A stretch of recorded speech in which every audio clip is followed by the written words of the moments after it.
Hernán con H mayúscula, le enseñé. ¿Es que es un nombre propio?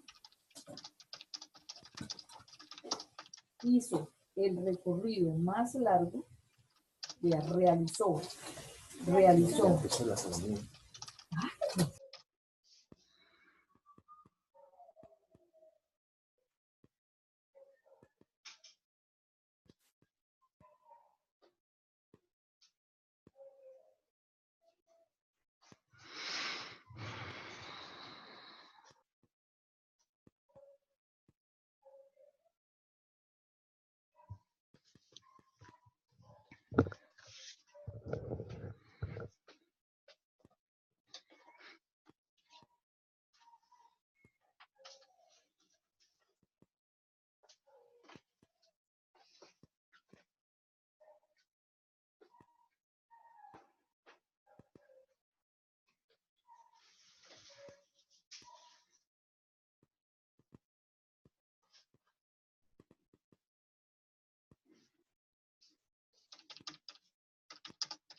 Hello, do you hear me? Yes, teacher. Okay. Welcome. And we're going to start the encounter by discussing some ideas of the last two tasks that you had. The task that you had last week was about a movie, La Educación Prohibida, and the project that a teacher who won the prize Compartir had in the school where he works. And the task previous to that one was related to the use of BBL. Some videos about BBL in mostly some schools in Spain. So I was reading the answers that some of you wrote for the task that was due last week. And I found out that most of you consider that changing the way we teach is important, but you also think that it's difficult. I know that in this group, for example, John, no, sorry, George has worked with projects in the school where he works. Giancarlo has also worked with projects. So I would like both of you like tell us how it was the process of working with projects when you started using it or when the school decided to implement them in the places where you work.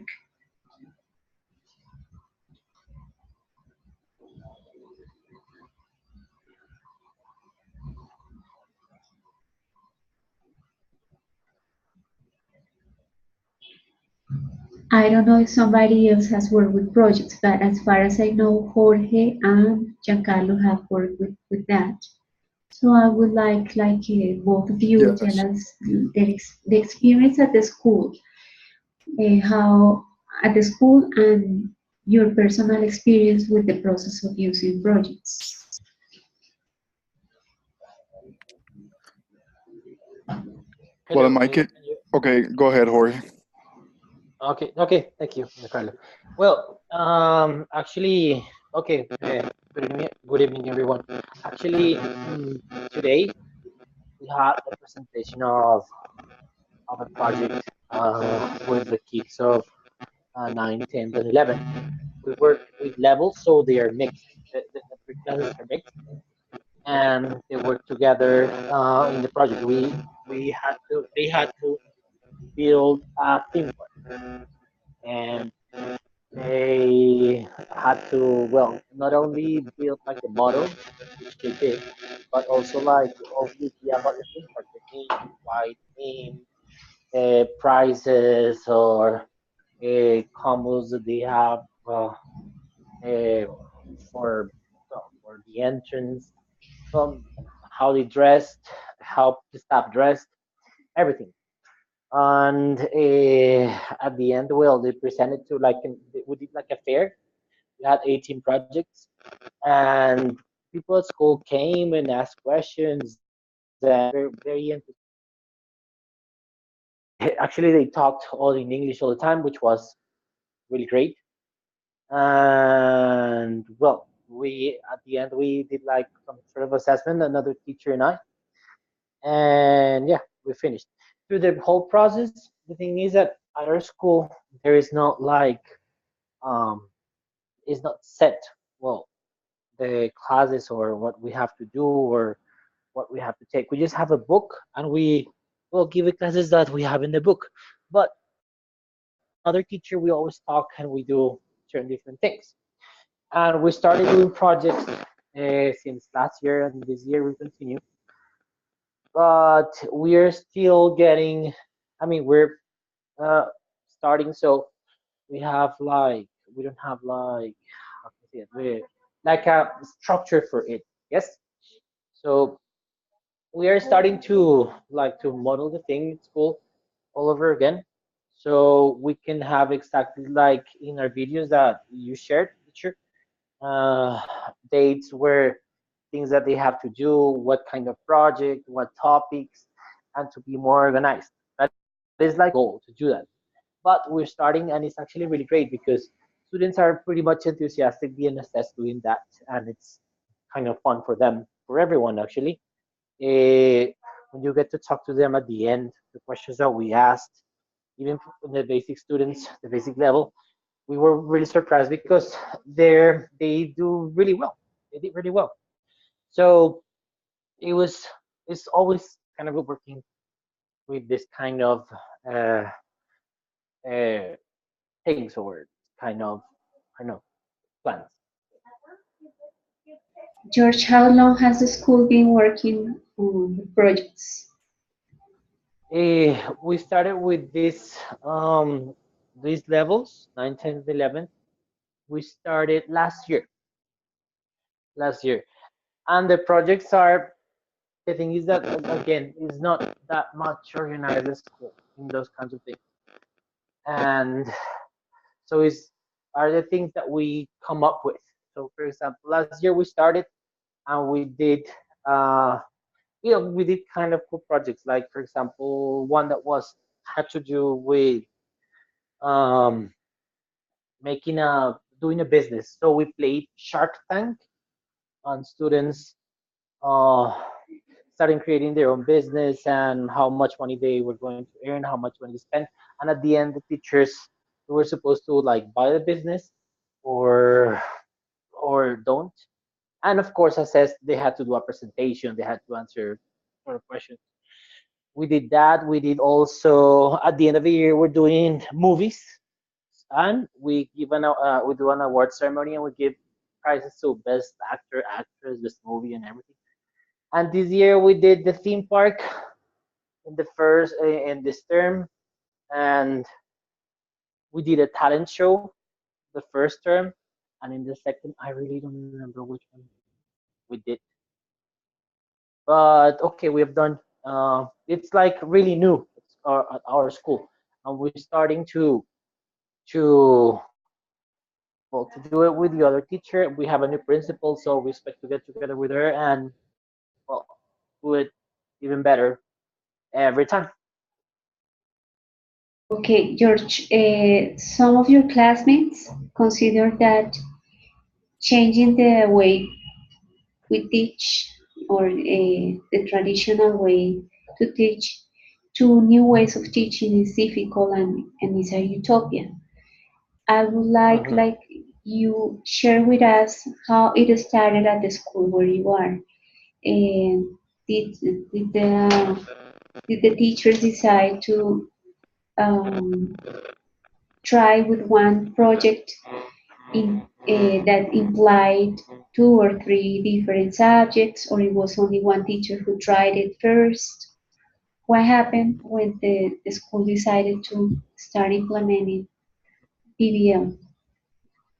Well, is that it was actually not the school.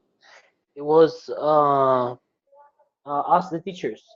I mean, we have um, in high school we have three English teachers, and we were doing everyone in our classroom. We were trying to do different things, and well, when we talked, we shared what we did, and finally, since we have the levels, which is kind of easier because we have the levels.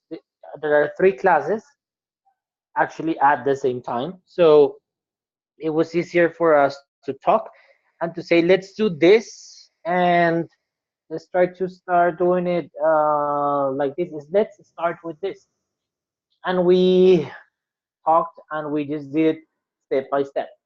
We tried to do it as like thoroughly, like well done, but of course we need more structure. We need a lot more structure. But it has been it has been a really good experience. I mean, kids, not even the kids, but the teenagers that are really difficult because well, for us teachers actually teaching like 10th, 11th, 9th, it's not easy because they are not so receptive and they're really, really difficult to engage sometimes. So, well, we started doing it and they get into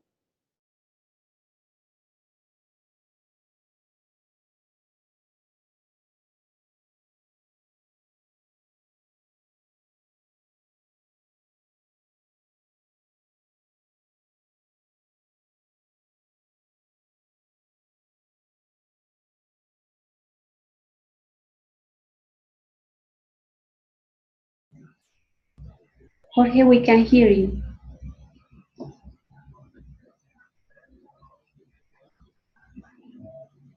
Can you hear me? Now we can hear you, yes. Okay. Okay. So I was saying that it's definitely is a really great to work on projects. I wouldn't say that work on projects only projects because it's really hard. Because what I've read also about PBL is that there is like one point where there is not even a curriculum, but the class is just a project. But I would say that you have to give something else also during the class. Although that depends on the amount of time that you have during the week, how many hours do you have during the week. But it's actually really great, and I think that is really, if it's really well structured, again, at my school is not. We just we try to do everything as we think it is and try to do it well. It has to be, well, even better. How do you deal with evaluation? With the assessment, Yes, what do you, or how, or what skills do you assess? it depends on our project, but um, we assess well, their classwork. That means, for example, in our today's project we watched, which was a theme park, we assessed the model that they did, of course. Um, that means how the amount like, of effort that they put into it. Not like if it was an art or an architecture kind of a class, but like the effort and the interest they put in the project. Also assess the way that they try to sell the park, getting dressed or the decoration of the stand. Uh, that was one part, and the other part was knowing everything about the park, talking about it, using Spanish, pronunciation, vocabulary, even grammar structures that we have taken during the term. For example, the kids that had seen passive voice during the term, so we encourage them to answer questions using the passive voice. Or I was in my class we took a topic that was called speculating about the present and speculating about the past. So again, encouraging them to uh, answer using those structures. Well, that was about it. Yes, mainly talking and trying to be fluent at it. And it's actually we did a rubric. We did a rubric for that. We actually upload the rubric in Google Forms. So as the teachers were assessing, well, the students were talking in a Google form. That was kind of easier. And it was even better because normally when I grade exams, grammar exams, the results are terrible. So sometimes I feel like there's no use checking exams because the results are really, really bad. And at this time, I believe that it was actually productive because they talked, they used the structures, and we can see them better, and the results were actually well, excellent. Okay, George, thank you very much. So, thank you for telling us how it started. The last thing that you said is important because when we use PDL, we don't focus on accuracy, but on communication. Yeah. Okay, thank you, George. Jan, could you please Okay. tell us? No, thank you. Okay, Giancarlo, could you please tell us about your experience, like how it started? Because as I said before, some of your classmates think that it is really difficult to move from traditional education to new ways of teaching. And it is important if you can share with us how it started in the place where you work, how PDL started, and was one teacher, two teachers, and what were the first projects, how it worked. Okay. I will have to say that it all started back in 2011, when Barranquilla is a city that has a lot of call centers. So these call centers, when they got in here, the first thing that they requested was people that was highly trained in English language usage, but not with grammar skill, but with, the conversational skills. So the city immediately started a lot of programs and brought a lot of people from different countries, experts that started bringing in all these methodologies and techniques. And one of the conclusions that they actually arrived was that the traditional presentation practice production methods that were used and most of the language centers here in town were not achieving the good results. So, and the university, I work for a language center that serves a university, and in that university has a program with the mayor's office, and they were training people. And one of the experts that came last year was Jeremy Harmer. He's written a lot of books and a lot of materials. He's very fond of task-based uh, language teaching. And the thing with projects when it arrived to school is the all of a sudden all the centers here and schools started talking about first task-based language teaching. So we didn't get to project-based learning like all of a sudden, but it all started with a task-based uh, you know uh, pedagogy first, and all schools did doing this and that. And all of a sudden then I would say that 2 or 3 years ago it started being implemented in most of language centers that are serving like a curriculum for formal education. Because if you go to language institutions, they will still use text-based learning for like a typical lesson. One of the schools, when this year we started implementing the suggested curriculum for English language in public schools in Barranquilla, we first received the training. The training was held on February. Some people from the British Council in Bogota, they got here and they shared with us a lot of ideas. And then we have people from Universidad del Norte. At first, like you said, nobody believed that it was going to work, and the main reason was the teachers started to say, oh, but that sounds good, but if you bring that to the reality, children don't have enough language in order to conduct a project, so it's not going to work. You're going to end up doing a lesson that has to do with everything but English, because most of the topics suggested had to do with health, had to do with environment, had to do with living in peace. Those were like in the curriculum, like the main goals. And they said, no, it's not going to work. But then we did the first implementation. It was not in the language center that I work for, because in our language center, we still use some presentation practice production and text-based. But it was in schools. When we went to schools with the projects, I remember that one of the first projects that we tried for third or fourth graders was a project related to with a driving question that was something like, how can we prevent diseases in our school and inspire our friends to take care of their health. So the project initially started with one thing that was very important is the fact that the teachers started saying, well, when you read that in the books, you don't get a framework, because there's no actual framework with a step-by-step, instruction on how to implement this. So we got a framework from the Universidad del Norte. The guys came and shared with us like something very similar to the 10-step that you showed us in the video with Professor Pedro. So like the first stage was something that they call preparation. And in preparation, the first thing they did was like presenting the topic and a driving question immediately to the students. Then there was like some kind of exploration of the previous knowledge with the kids.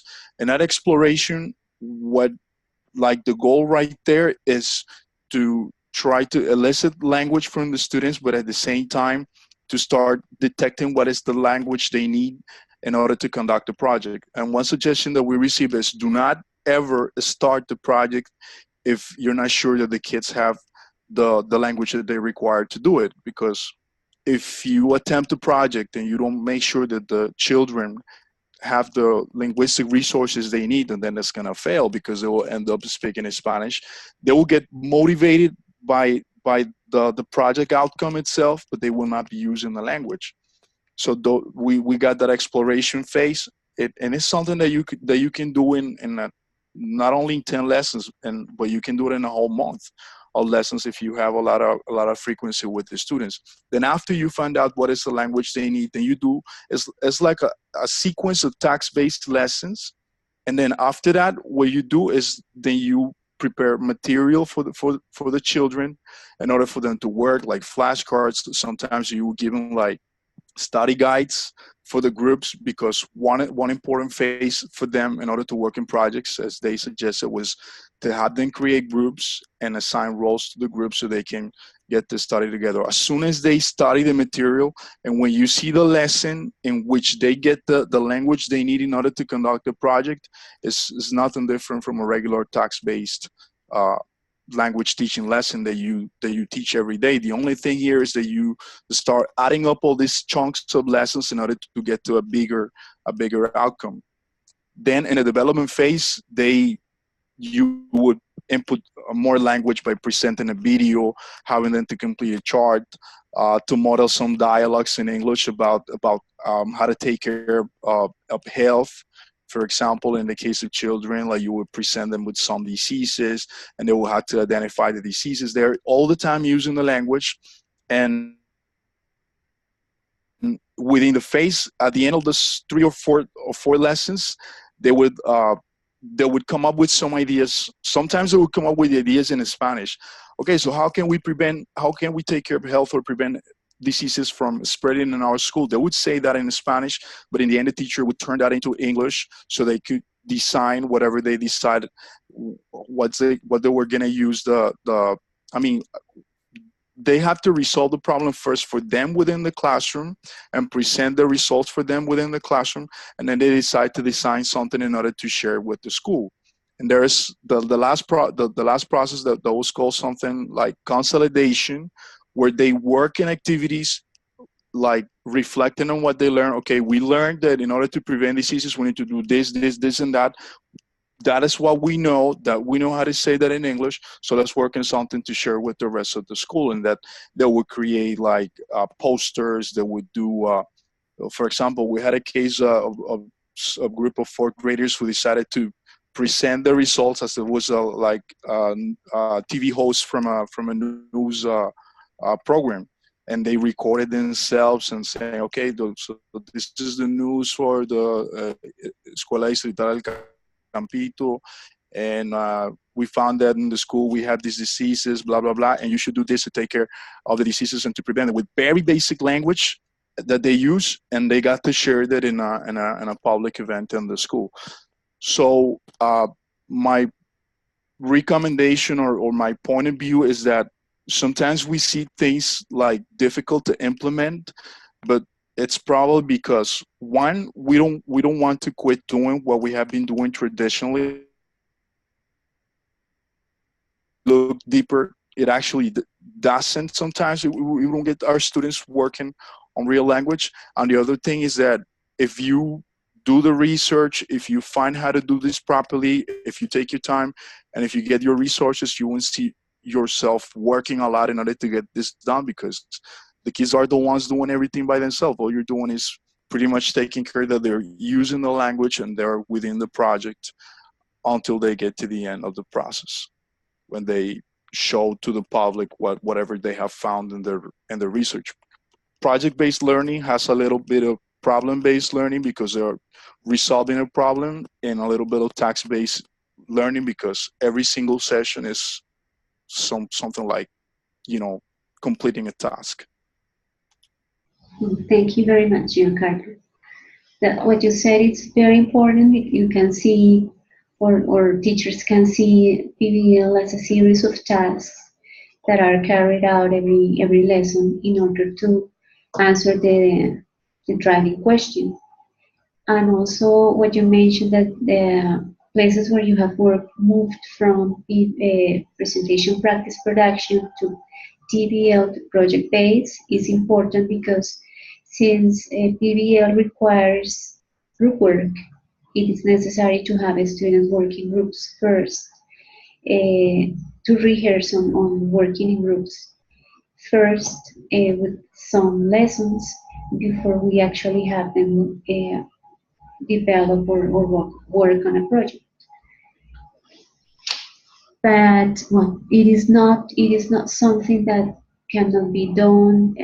It is being used with more schools nowadays. It requires, as Giancarlo mentioned, more reading, try it out, and see how it works, see what happens. Because as he mentioned, sometimes we stay on our with our traditional way of teaching, and we are that is causing that neither students get the learn what they are expected to learn, and we are not also getting achieving our goals that are teaching something that can help the students in the future. Giancarlo wrote that they don't use PBL in short courses for the university because time won't allow them. But in the schools, it's proven to be useful and students are more engaged. They don't see English as some kind of useless code, but as a way to communicate the things they can do. Good. Something important also to highlight from Giancarlo's and from George's experience is that they use the topics that were in the curriculum of the schools to design the projects. The projects that didn't emerge from the students' likes, but actually was kind of trying to um, include the curriculum or the syllabus of their classes to create a project. So in most cases, in most schools, there is always a curriculum and a syllabus. And so what we try to do is to adapt it for a project. I would like all of you think about what could be the drawbacks or the problems that teachers could encounter when trying to use PBL. Like in some cases, it could be more difficult than in other places. For example, in public schools where we have like 40 students in a classroom, it could be more difficult, but not impossible. So we could start doing some changes in our teaching so the students start making more decisions and getting more engaged and having more responsibility in the lesson. But which do you consider are like the most difficult issues that teachers should face when moving from traditional teaching to new ways of education?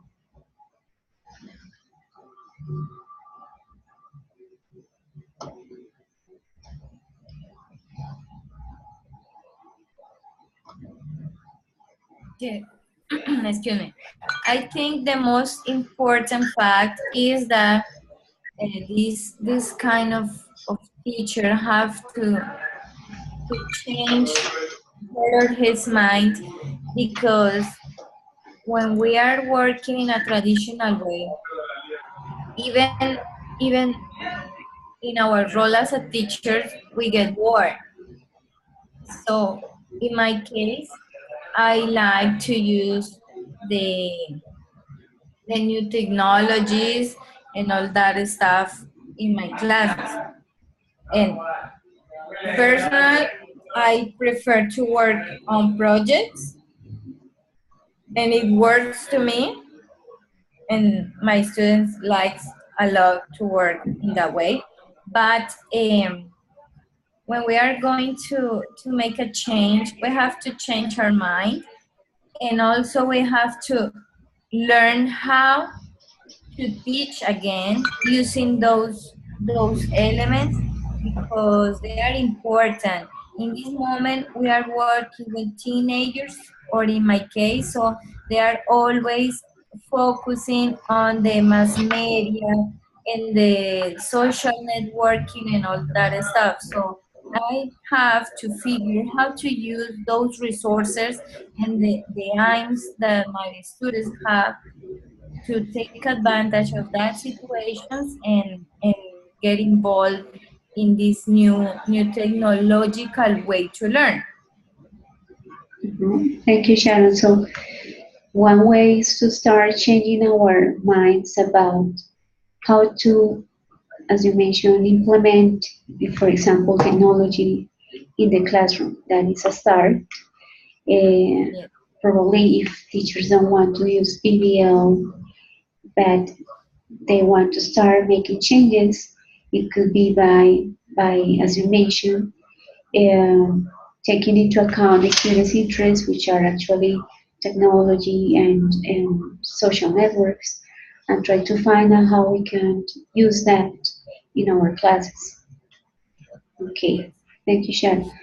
Which can be other like um, problems that teachers could face when trying to move from traditional teaching to new ways of teaching?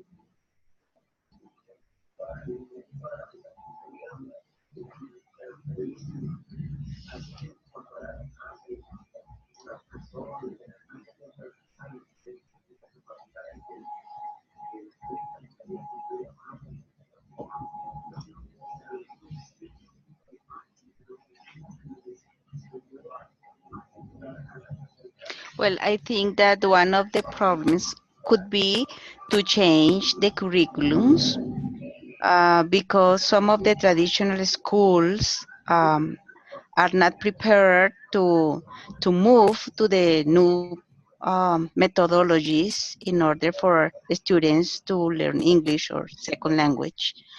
And I think one of the barriers that I can say is that the um, directors of the institutions uh, need to change their mentality, first of all, in order to move to change the curriculums and then to train teachers in that way and at the end to implement the new methodologies.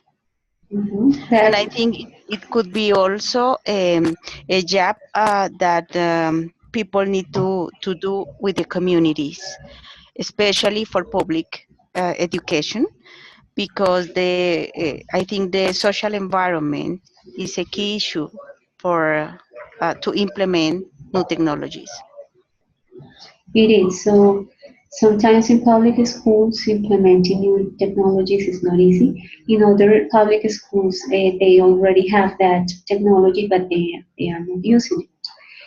And as you mentioned, Blanca, changing or making changes to the curriculum is a challenge.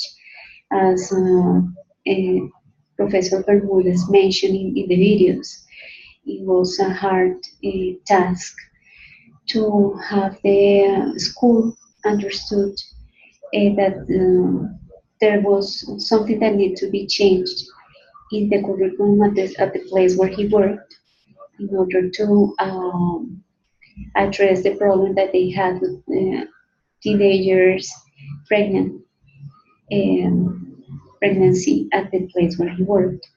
It was a lot of work for that teacher, but actually he could reach the goal that he had with research and with the help of the co-workers. So it is in some contexts it is more difficult than in others. But as also as Sharon mentioned, some changes can be done in our classes. If not related to technology, it could be related to the same activities we plan. Please do not plan activities that are only that only address grammar practice. Do not plan activities that for a lesson that only help the students to understand um, the grammar structure or a specific vocabulary. So we have some examples that we have shared in these encounters about how to use text base or have students be more critical or have students support their ideas. So please start by changing the idea of designing a lesson plan based on a grammar topic to think about a topic that students could be interested in and design what will be the stages that they will need in order to work on that topic of students' interest, not based on grammar. John wrote, that is true, the current curriculum are very strict and the policies about curriculum structure that set up are inflexible for both delivery and the further assessment process. Changing to some new could be problematic for principals and other educational officials within our educational system. Yes, so as we watch in the videos, the system is rigid, and but we have also examples of schools that are working with the vision of Escuela Nueva, and they actually have the approval of the Minister of Education. So we need to start finding more of those examples and read about that to see how it works and how we can make changes. Um, Start with small changes in your lessons and then move with more reading and move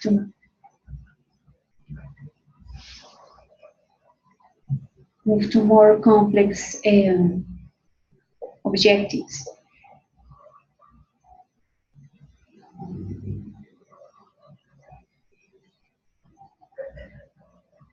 Giancarlo wrote, the fact sometimes we don't change what we think has worked because we feel comfortable with what we can control. Yes, so most of us have the idea of controlling lessons, and that is not positive for students' learning. And then he wrote, I agree with Blanca, syllabus in curriculums tend to be form focused and approaches like task-based and project-based are meaning focused. In one school, a teacher told us that PBL won't serve for having students pass the Saber 11.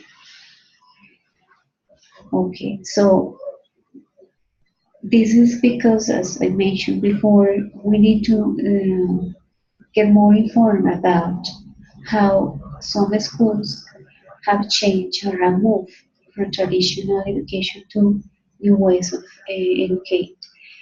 Because those schools have the approval of the Ministry of Education, so they also need to have their students take the tests, the official tests, but they actually managed to use different methods in their schools and have their students get results in those tests.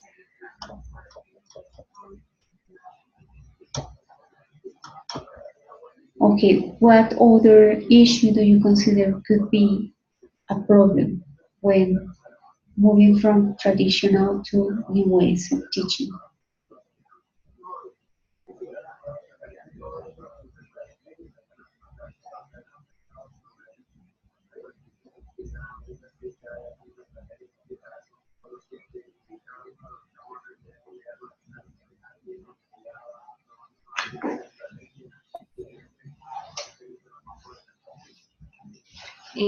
Well, I think that, for instance, in my school, there are a lot of teachers that have been in the same school for 30 years, 20, 18 years. So they are traditional people. So they don't want to change their mind. They don't manage the technology. They don't want to learn anything new because they feel confident and comfortable with the same process, and they didn't improve in their knowledge. They they didn't study anymore, so they stay in the same process all the time. So it's difficult. And for instance, this year are two new teachers, and they are young, and they they were talking about the new platform, and they want to implement that platform in the school, but they couldn't change the main for the other teachers. It's so difficult, and the principal is the same. So sometimes they are very traditional with all the situations. It's hard. Yes, that's a reality in some schools. So the problem is that in that case, the dean doesn't want to make changes, but the new teachers that decided to implement something new could continue doing it with their classes, thinking about their students. Maybe the other co-workers don't want to follow their ideas, but they can continue implementing what they know works for students. Yes, they implement the ED model, but Uh-huh. no every teachers manage the ED model, and the parents didn't. So most of the students manage the internet, the technology, but they preferred, because they are lazy, for working in a ED model, excuse me. They don't want, because the student doesn't want to didn't don't want to work in ED model, because they said that is hard, because they find a lot of uh, assignment there. So they think that Um, every teachers uh, applied assignment, they can enjoy their free time. okay. So they didn't want to work on more A lot, assignments. yeah. Mm. Well, the government of our country already detected the fact that in some schools, uh, the situation is what you just mentioned, and that's why they decided uh, to give some teachers the opportunity to continue their studies, and they also decided to take to the foreign classes some tutors from other countries, some assistants, teacher assistants, who um, who help with the process by doing something different to the traditional class, but having the students work on something more on communication. But they are from other countries, from English speaking countries. So the government has already started doing some changes to work on that problem, because they realize that we have that problem in many schools. The teachers stopped learning and stayed doing the same that they did when they started teaching.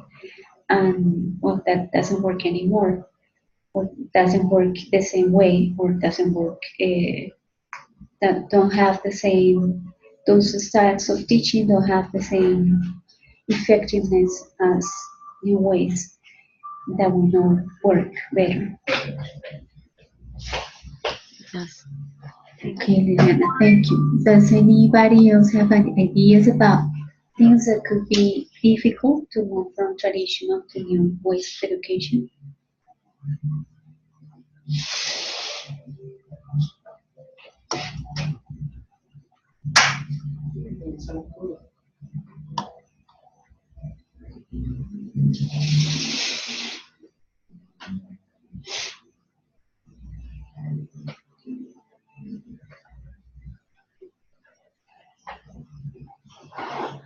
Okay, for the last part of our encounter, I want to share with you some questions and ideas about how to promote oral production.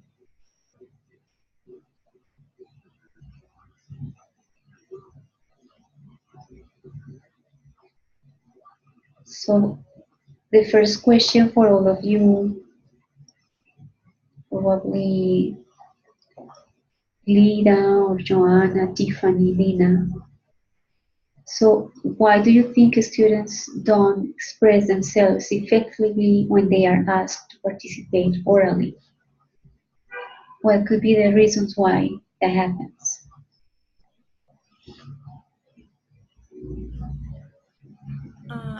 I teacher that it is because they feel afraid to make mistakes, and usually they feel afraid that the other classmates judge them, because I used to be like that when I was in the school. I used to be really afraid of making any mistakes, and maybe my classmates laugh or something like that. So because of that, I almost never participated in oral Okay, classes that or that can be debates. one reason. Other ideas, other reasons? Maybe because uh, they don't know the mm, topic, and they don't have the topic really clear or something like that. Okay, so they don't feel Yes, confident about using the language. exactly. Yes, right.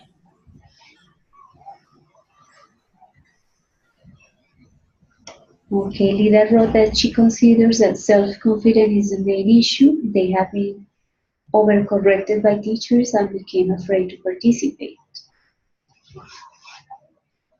Okay, if we don't want to, if we want the students to talk, regardless if they use grammar accurately, if they don't make mistakes, what could we do to help the students understand that the important thing is to try it and not to do it perfectly?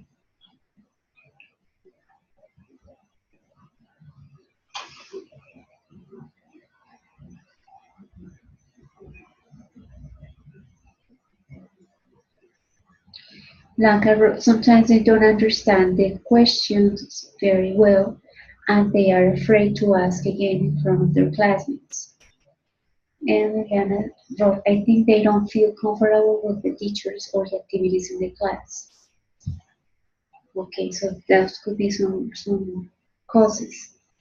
They don't feel comfortable with the class, with the activities, or with the teacher, or they are shy, or they lack of confidence, or we ask them to correct all the mistakes, so they don't feel confident when they talk because we will correct all the mistakes they make.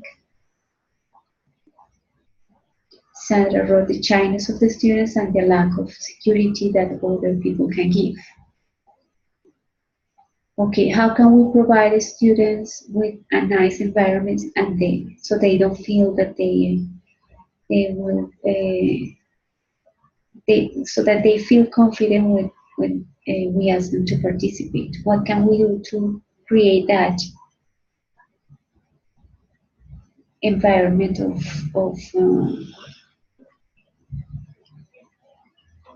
that promotes confidence to students?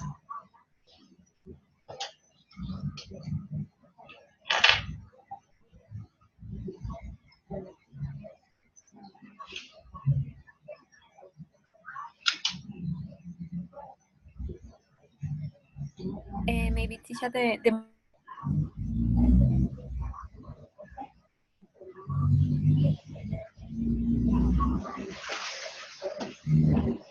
Joanna can't hear you.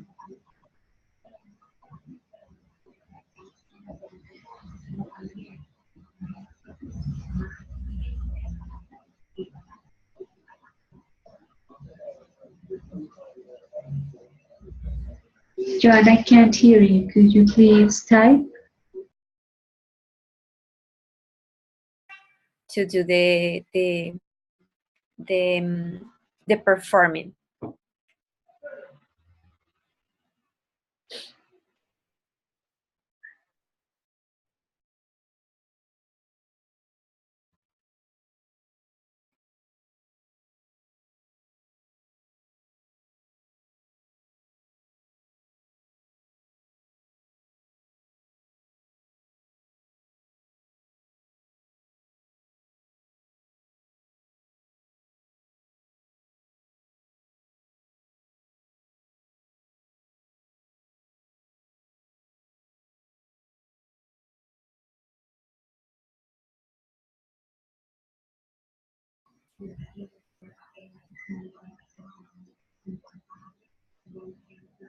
Blanca wrote that giving students the time to think and not to push them, which is a good idea.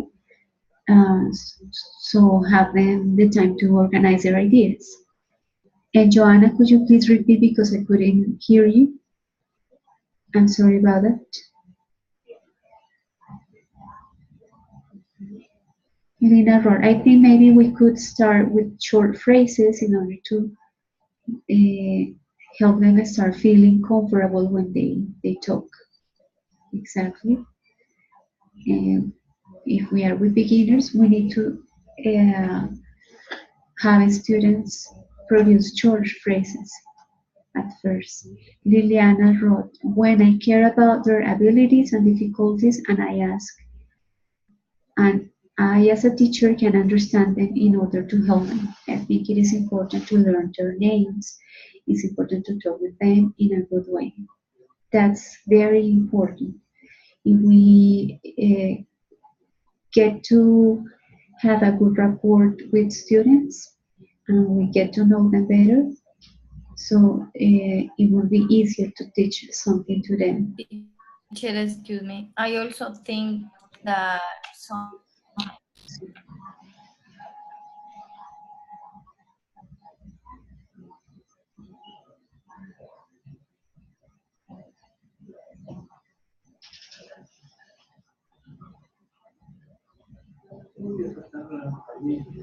Sharon, could you please repeat because I couldn't hear you?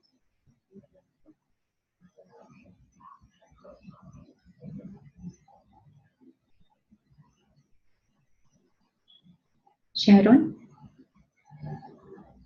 do you guys hear me?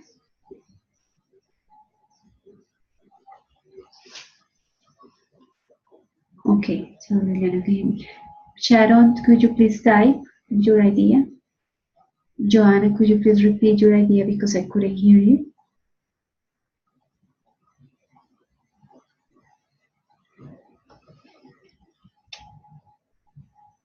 Do you? teacher, can you hear me? Yes, now I can hear you. Sharon, yes, please go ahead. Tell us about. Okay. I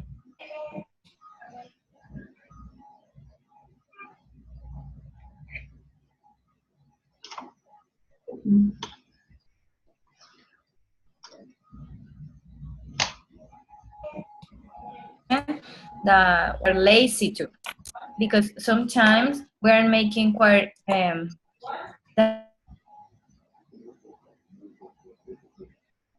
dynamic activity. Most or no, the others can speak, but it's not because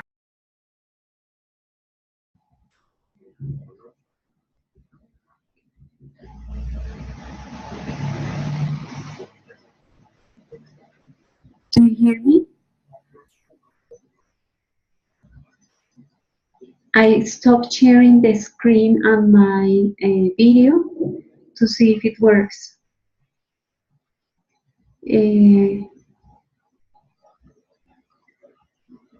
Sharon, could you please repeat?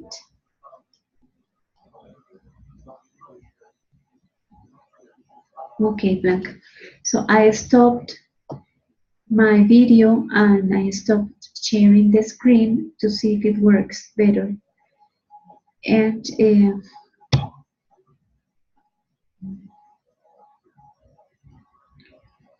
I would like to know, Sharon, could you please repeat your opinion?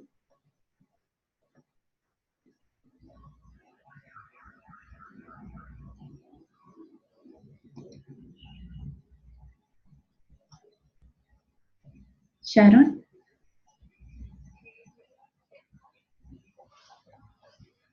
Tell me, teacher.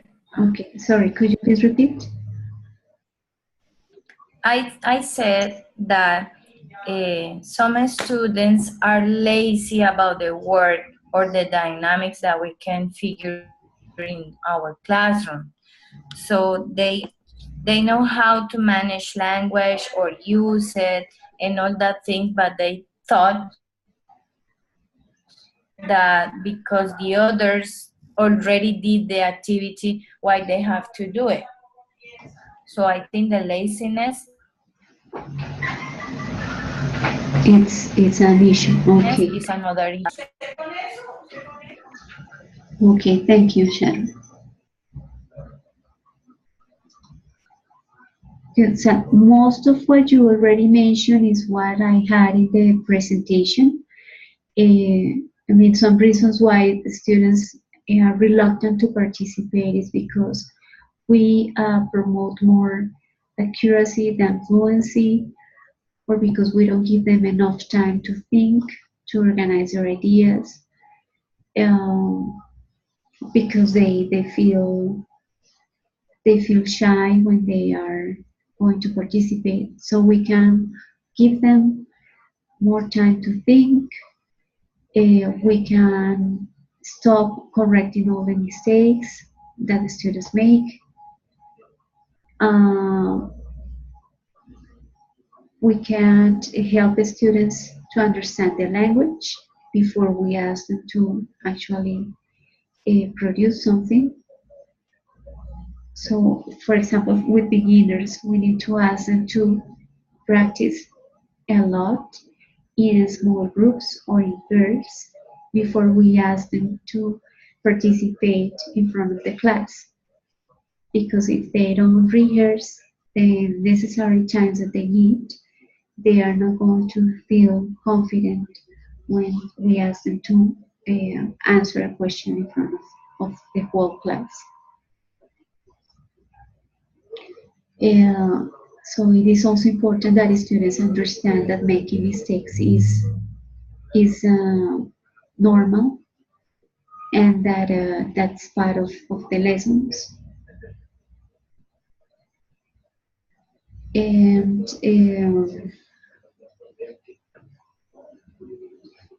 also, what some research has found out is that when students play a role, they are more motivated to participate. So when, for example, we ask them to role play a short conversation in which they get the role of somebody of a different character. So those beginners who lack of language and who lack of confidence, they feel more eager to participate, and they care less about the mistakes. Sometimes those beginners also invent words, and that is part of what they do when they are starting learning. So we need to be careful about when to correct the students and when to pass, or to just let the students say what they want to complete the task without correcting everything they say if they are beginners.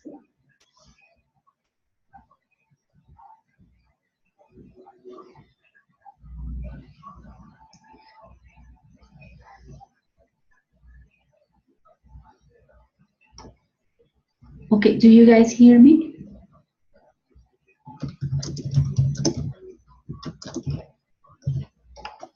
Yes, teacher. Okay, Yes, teacher. good. So, any other like strategies we can use in order to help the students communicate more orally? We already mentioned the idea of giving them more time to organize their ideas, to have them rehearse before they talk in front of the class, um, to correct less mistakes.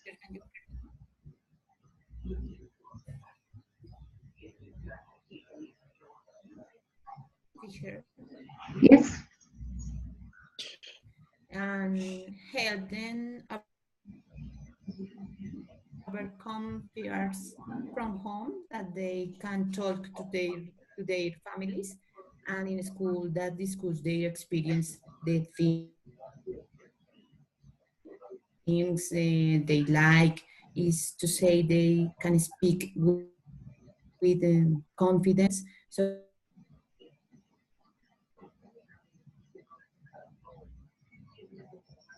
that they be motivated to continue participate with teacher to make feedback and mentioning what can be